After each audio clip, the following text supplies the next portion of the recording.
Good morning. Welcome to All Faiths Unitarian Congregation. I'm Regina Kilmartin, and I will be leading the service today. And here at All Faiths, you will find a diverse and inclusive spiritual community where people welcome people with many beliefs. You can bring your whole self, your full identity, your questioning mind, and your expansive heart. At All Faiths, we have more than one way of experiencing the world and understanding the sacred. So no matter who you are, where you come from, where you are on your spiritual journey, or no matter who you love, you are always welcome here. Do we happen to have any first-time visitors today? No? All familiar faces? Well, good. We're glad that you're here. And just in case, these glasses are pretty, but I can't see out of them, so I brought my other glasses. And that's much better. I do have a few announcements today. There will be the 10 o'clock Scholar on Wednesday at 10 o'clock, and that will be here at All Faiths. On Fridays at 2 p.m., we have Dominoes. It's a friendly, competitive kind of game. But we have lots of fun, so please join us. Anyone's welcome. If you don't know how to play, we'll teach you. It's very easy. This month, until the end of August, is Share the Plate with Operation Joy back to school, so you can send checks in till the end of the month. And after service today, we're going to have bricklaying in the Memorial Garden. And we're just going to do the best we can. There's a lot of holes out there, so be careful if you go out. You can stand, some people can stand on the outside of the garden. But it's going to be hot, so we'll try to make it as brief as possible. So now, if you would please rise and body your spirit as we sing together hymn number 361, Enter, Rejoice, and Come In.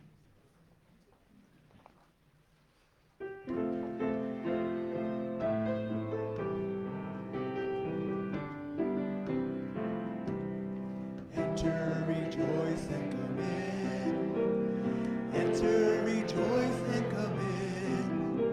Today will be a joyful day. Enter, rejoice, and come in.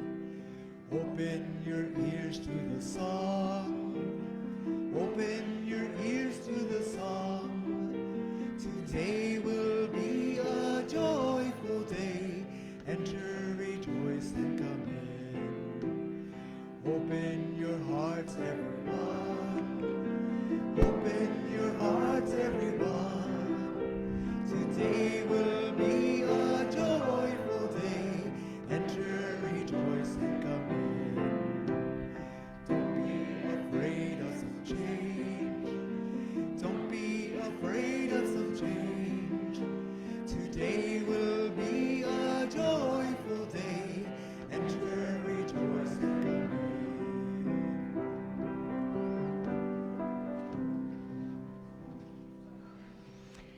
And at this time, I'd like to ask Doug Donovan to come and please light our chalice.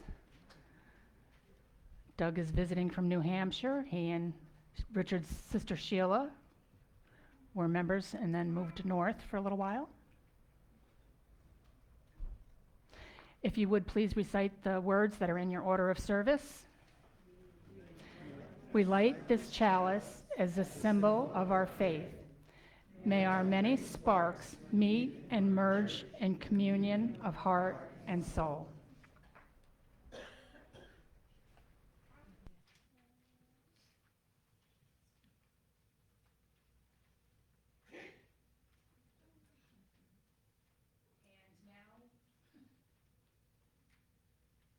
And singing Go Now in Peace as our kids go back to the Robinson room with Kathy Fanny for their lesson.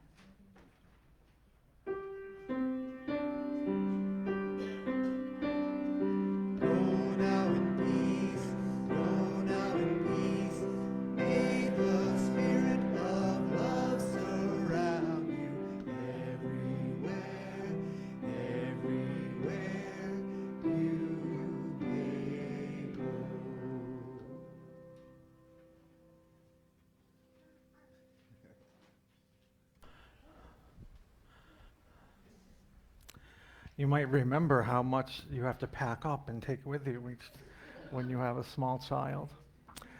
Each Sunday, we light candles for the joys and sorrows that we have felt and would like to share with the congregation. If you'd like to light such a candle, please come forward.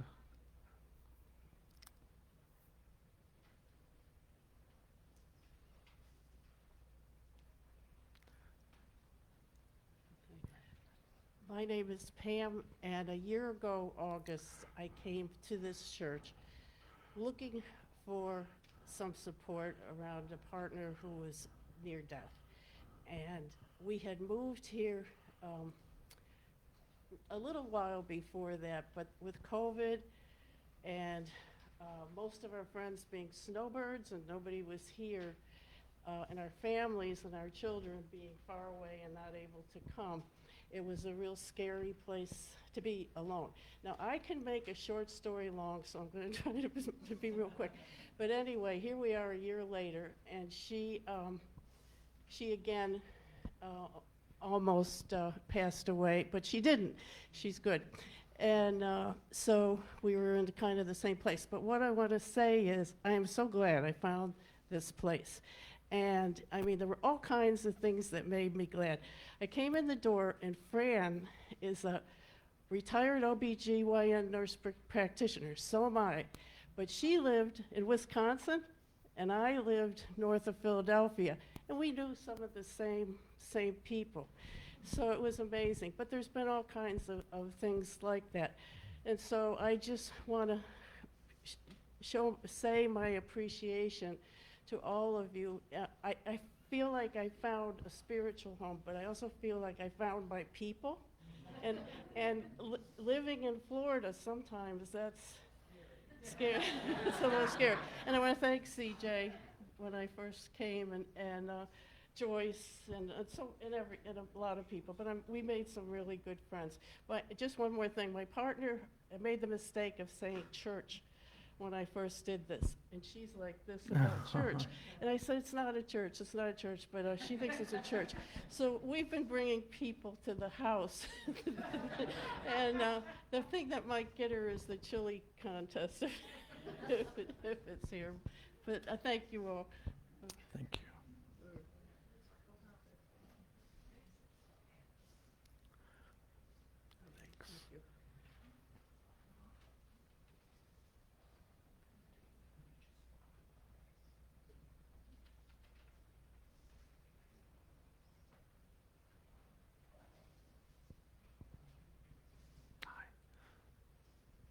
Good morning. My name is Deborah Dunlap, and I'm here with my friend Doug.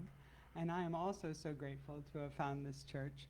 I have been coming for meditation before COVID, and I just love being here, and it just makes me feel like I'm at home. Thank you. Thank you.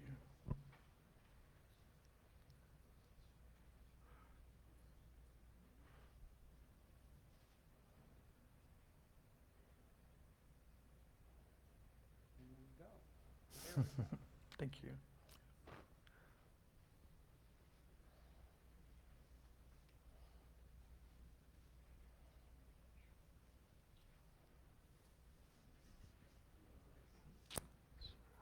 My name is Patty, and I have a funny little joy. I woke up this morning thinking it was Monday. And early, I had an appointment at 8:30, ready to go. And I don't know even what made me go, hold on.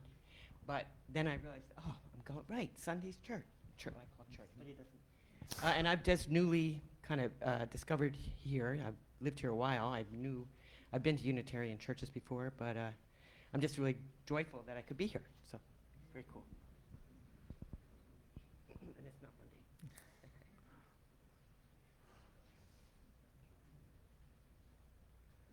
You sure?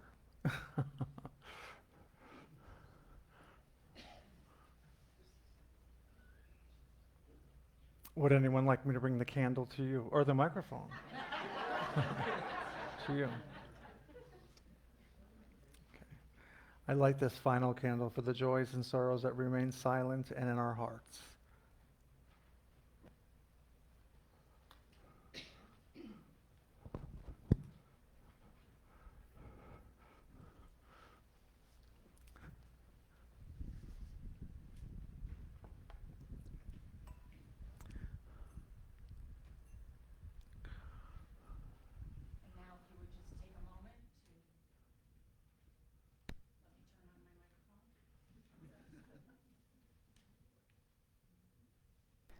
Okay, if you would now just please take a moment to take a nice deep breath, maybe close your eyes, plant yourself, and let us turn our hearts and our minds to today's service.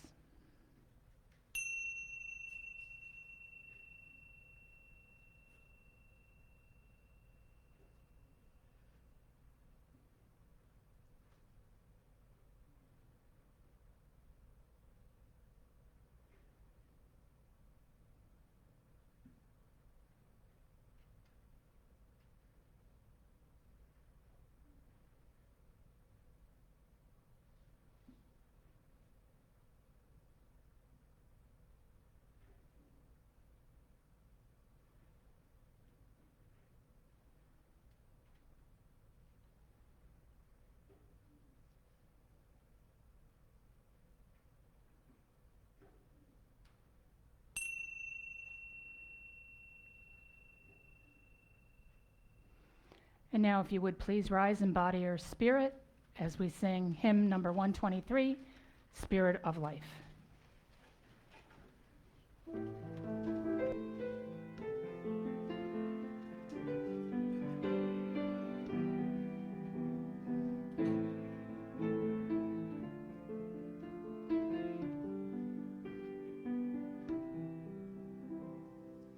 Spirit of life, come unto me. Sing in my heart all the stirrings of compassion. Blow in the wind, rise in the sea, move in the hand, giving life the shape of justice. Roots hold me close, wings set me free. Spirit of life, come to me, come to me.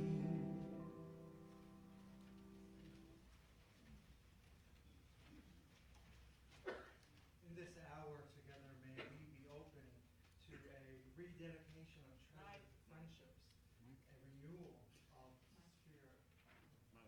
And turn on your microphone. We'll just edit that out.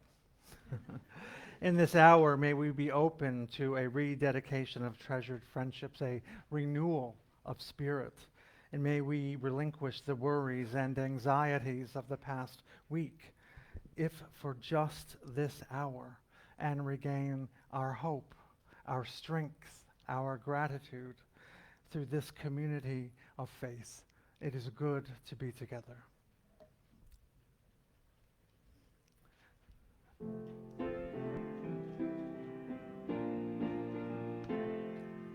Lord, I was born rambling man, try to make a living and doing the best I can. And when it's time for leaving, I hope you'll understand that I was born a rambling man. Well, my father was a gambler from Georgia, and he wound up on the wrong end of a gun. And I was born in the backseat of a Greyhound bus, rolling down the Highway 41. Lord, I was born a rambling man, trying to make a living and doing the best I can. When it's time for leaving, I hope you'll understand that I was born a rambling man. I'm on my way to New Orleans this morning, leaving out of Nashville, Tennessee. There always is a good time down on the bayou, Lord. Them Tulsa women think the world of me. Lord, I was born a rambling man, trying to make a living and doing the best I can. When it's time for leaving, I hope you'll understand that I was born a rambling man. Lord, I was born a rambling man, trying to make a living and doing the best I can. When it's time for leaving, I hope you'll understand that I was born a rambling man.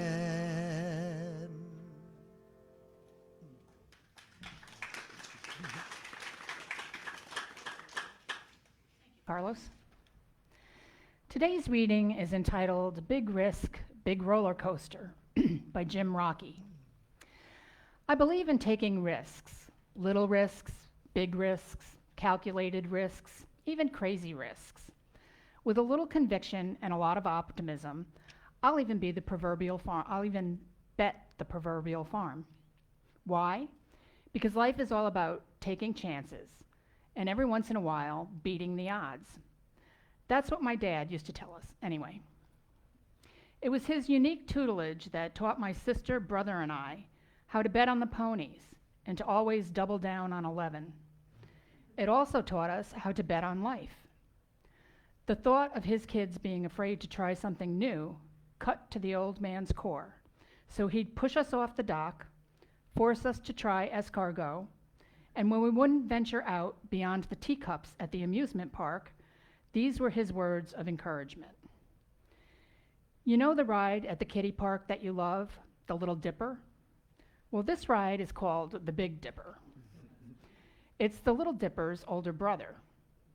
How big is it? We asked. It's not very big at all, he said. It was a lie, of course. To our 6 and 7-year-old eyes, it may as well have been a leap off the Empire State Building. We hated him and clung on to each other for dear life as we chugged up the first hill. We rode it 6 more times that night and threw a fit when the park closing kept us from going a 7th time. In the 33 years that I have passed since my ride on the Big Dipper, I've thrown caution to the wind more times than I can count. The potential of the big reward has allowed me to ask the pretty girl out on a date, join the Navy, put myself out there as a writer, and say yes to becoming a father when it would have been so much easier to say no to all of them. Lung cancer took my dad in 2002 at the age of 54. I sat in the church at his funeral, listening to Father Murray talk about the gift of life and what it means to live fully. I thought about my dad's life and how, on paper, it probably wouldn't strike the average person as having been particularly remarkable. I smiled, knowing that while he probably lost more often than he won, his life was remarkable. He took risks and rolled the dice. He lived fully, joyfully, and without regret. And thanks to his lessons, I'm now able to boast the same. My daughter was born in 2007, the same year Geauga Lake closed its doors and forever silenced the once mighty roar of the Big Dipper. She's 6.5 now and ready for her first lesson. Unbeknownst to her, she'll soon fall victim to a white lie perpetrated by her father at Disney's Magic Kingdom. His hope is that she'll discover for herself the joy that comes from setting aside her fears, taking the big risk, and riding that roller coaster. Space Mountain, here we come. And now if you would please rise in body or spirit as we sing hymn number 318, We Would Be One, and the words are printed on the back of your order of service.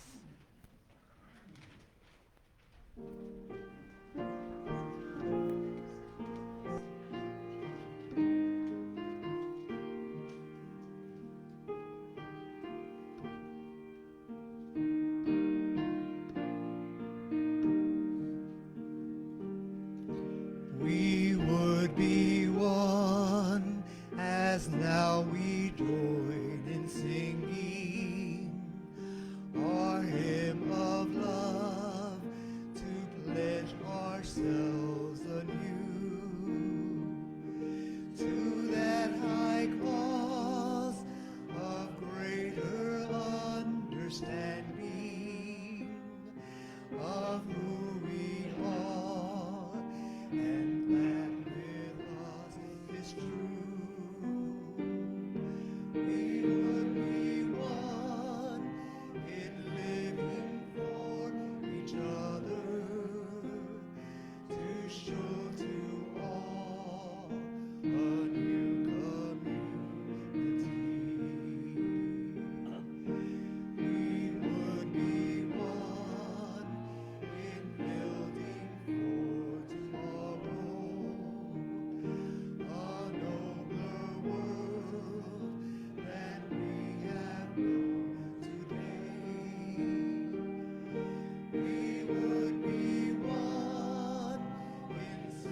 searching for that meaning which binds our hearts and points our thought home. As one we pledge ourselves to greater service,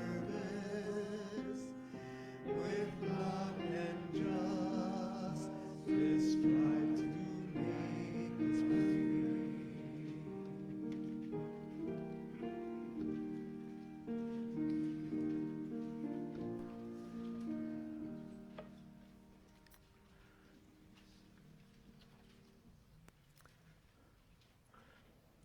As humans, we have the ability to think about the future, and we seem to have an innate desire to be in control. Am I the only one? And one way of being in control is to make plans for the future. And the only problem with planning is that the future is uncertain.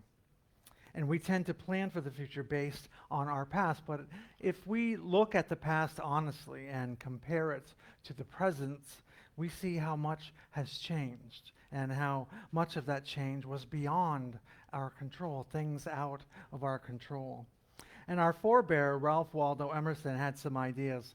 He wrote, "Man postpones or remembers. He does not live in the present, but with reverted eye laments the past."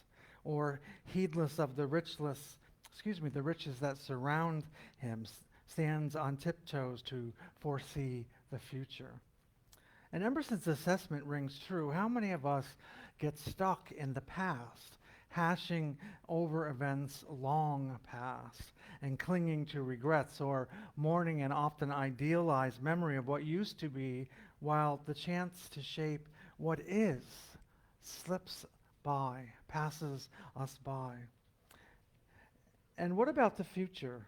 Who among us has not yielded an hour, a day, a week, a month, or even years to thoughts often laced with fear and anxiety about the unknown, and a hope future, while the present moment with all its potential and opportunity recedes into the past, passes us by? And the remedy to this age-old problem, or age-old human habit, from ancient times to Emerson to our own day, is to live in the present through the cultivation and practice of mindfulness. And something far easier said than done, or practiced, as the case may be. So what is required of us to turn toward the unknown? Is it bravery? I wonder if it's courage. Aristotle observed that we become brave by doing brave acts. We become brave by doing brave acts. And turning toward the unknown with courage shouldn't be confused with fearlessness. Being afraid when confronted with fearful things is an appropriate response. Herman Melville makes this point beautifully in a telling passage in Moby Dick, where Starbuck, the chief mate, first addresses the crew. He says, "I will have no man in my boat. I will have no man in my boat who is not afraid of a whale." And the point Melville makes is the brave person is not one who is never afraid. That's rather the description of a reckless person, someone who may be more harm than help in an emergency. And if Aristotle is right, and I think he is, then courage is a personality to feel appropriate degrees of fear, and confidence is, and having that confidence in challenging situations. And while studying to write this message, I recalled the children's poem I interpreted for a university children's literature class. I can never remember my PIN number and my password, or sometimes even my address, but yet I'm able to bring up this poem from decades ago. And the poem is called "How the Little Kite Learned to Fly" by Catherine Pyle.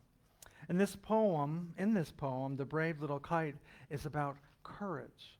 The poet describes how courage can help to overcome your fears. As the little kite was afraid of taking off, we are also afraid of challenges in our life. But the big kite encourages him to try. The big kite says to little kite that one can never learn who never tried. One can never learn who never tried. And the poem goes on, I never can do it, the little kite said, as he looked at the others high over his head. I know I should fall if I tried to fly.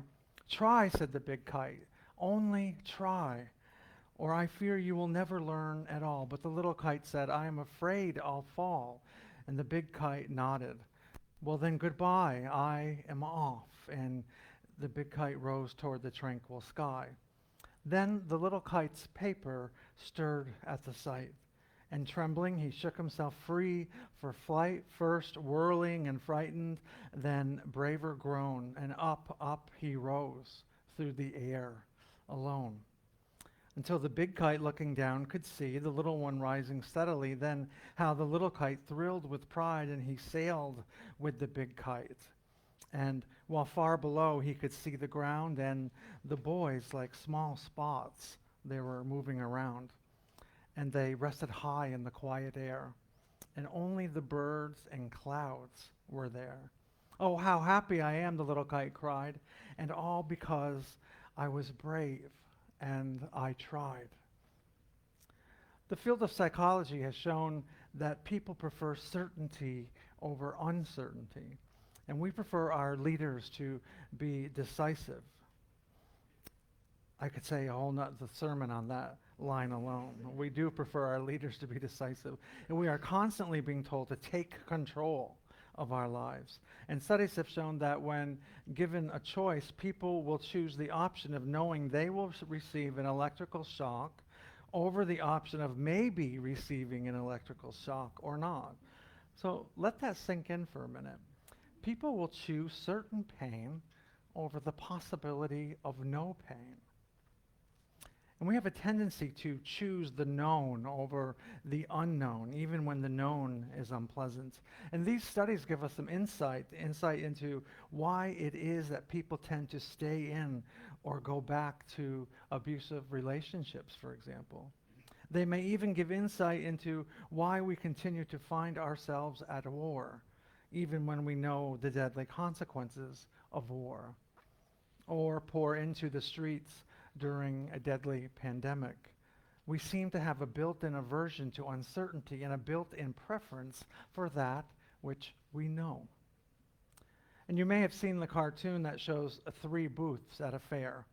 One booth offers past life regressions, one booth offers instructions in meditation, and the third booth offers a glimpse into the future. And the lines at the first and the third booth are long, while there is no one at the middle booth, except the tender of the booth who is saying, "Can I interest you in the present moment?" And I have a conversation with my brother-in-law who has an autoimmune disease that has ravaged his mind and body, and he's actually been in the hospital for a few months at the moment. He's had amputations, is riddled with illnesses, and is entering a state of dementia, and it's hard to watch.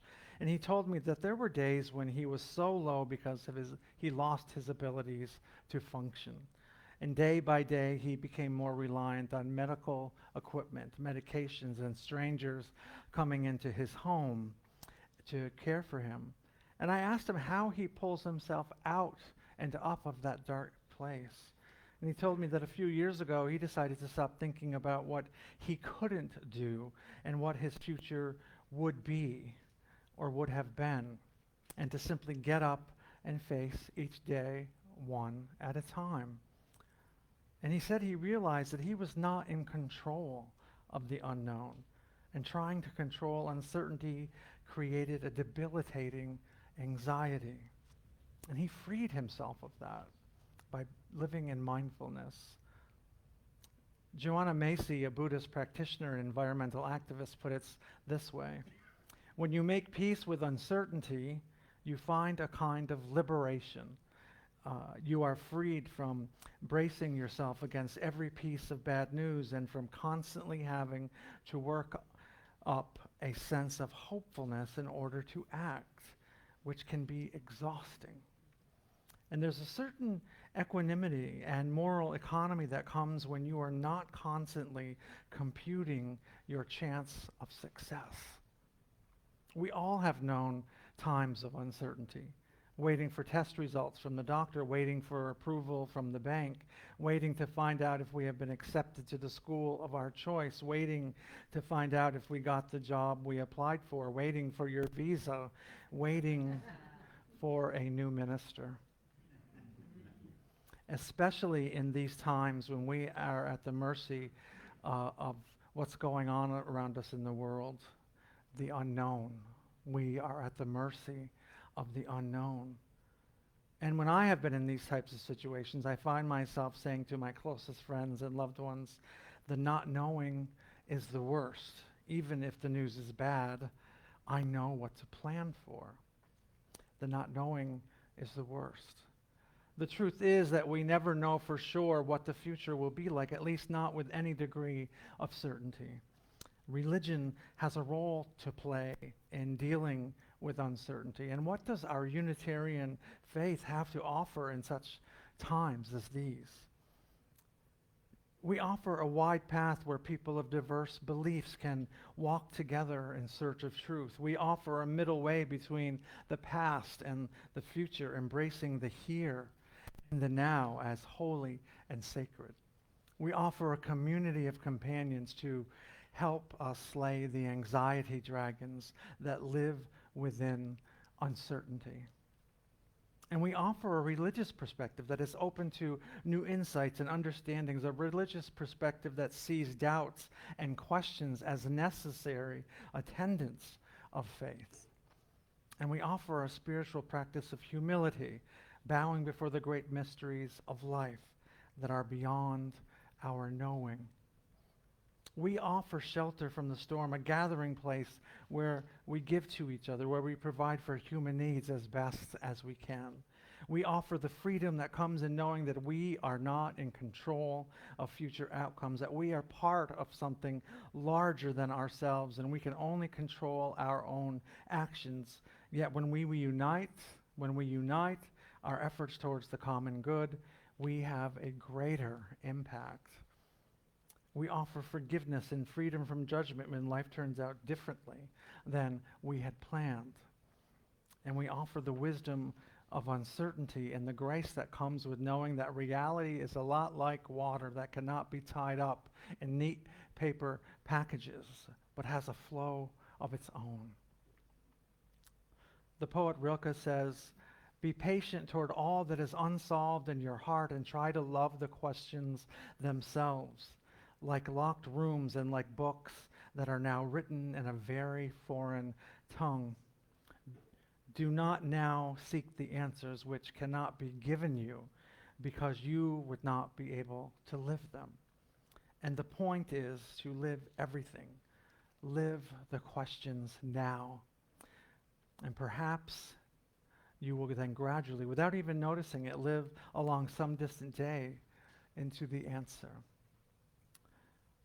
And so let us turn toward the unknown and release our fear of it.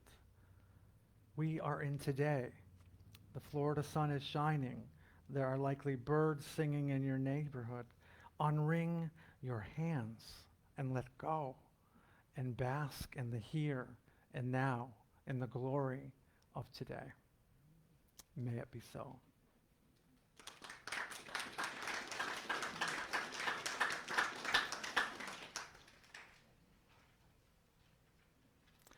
I'll try to redeem myself from last week's joke.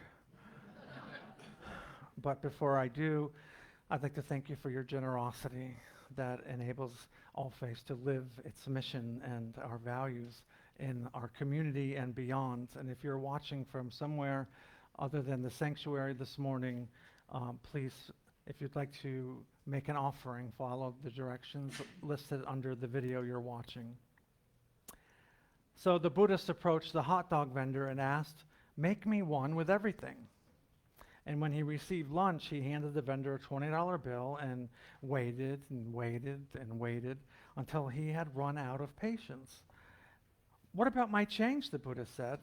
And the hot dog vendor smiled and said, "Change comes from within."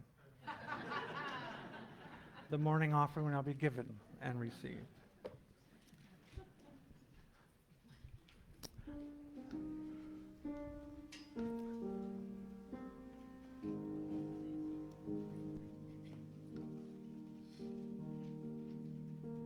Long and winding road that leads to your door will never disappear. I've seen that road before. It always leads you here,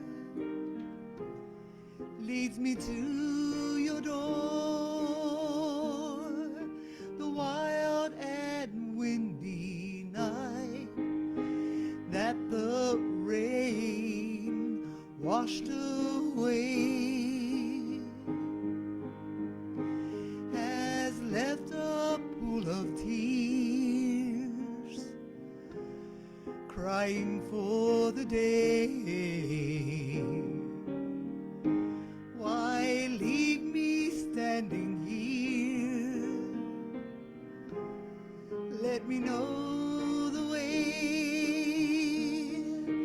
Many times I've been alone, and many times I've cried. Anyway, you'll never know the many ways I've tried.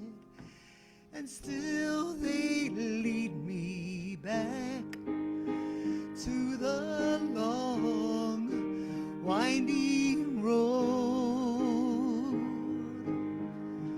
You left me standing here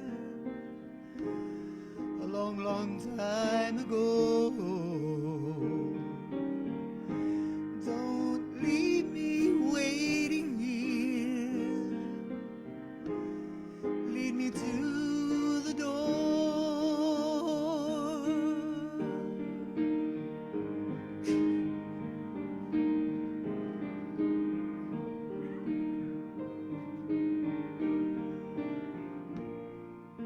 But still they lead me back to the long, winding road.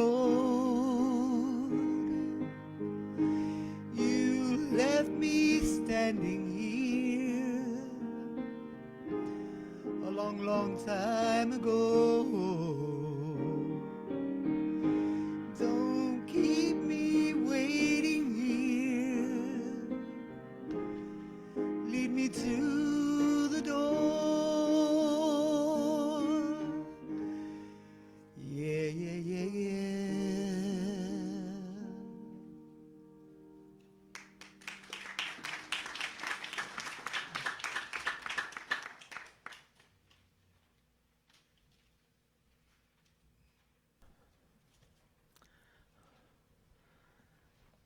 As we take our leave, let us remember that which is worthy of doing, create with your hands.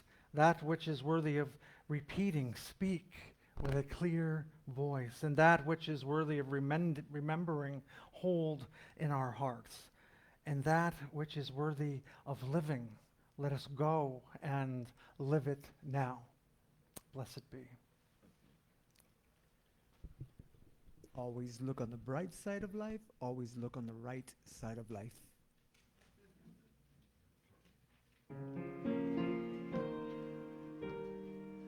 Some things in life are bad. They really make you mad. Other things just make you swear and curse. When you're chewing on life's griddle, don't grumble, give a whistle. And this'll help things turn out for the best. And always look on the bright side of life. Always look on the right side of life.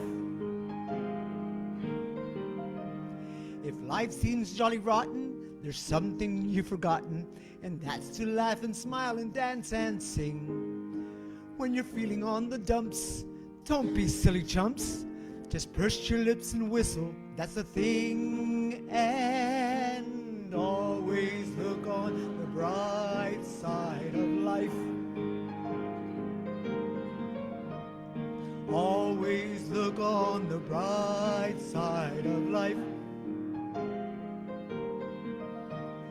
Life is quite absurd, and death's the final word. You must always face the curtain with a bow. Forget about your sin, give the audience a grin. Enjoy it, it's your last chance anyhow. And always look on the bright side of life.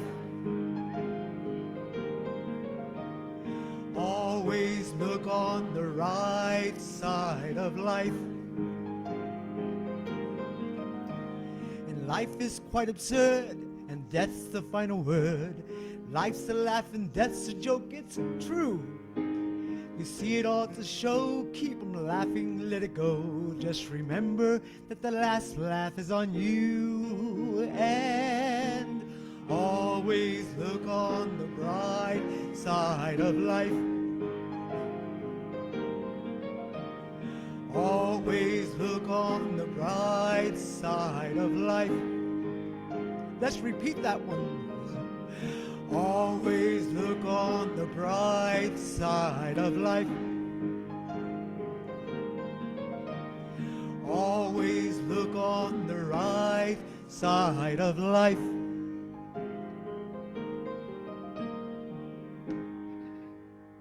Thank you.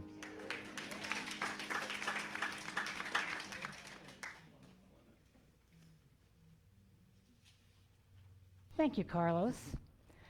And thank you, Reverend CJ, for your penultimate sermon. I learned that word from Wayne Robinson when he gave his penultimate sermon. Means second to last, in case you don't know.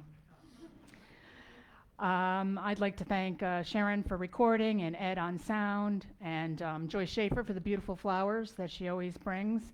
And I'd like to thank all of you for being here, because without you, All Faiths wouldn't be here. You are All Faiths.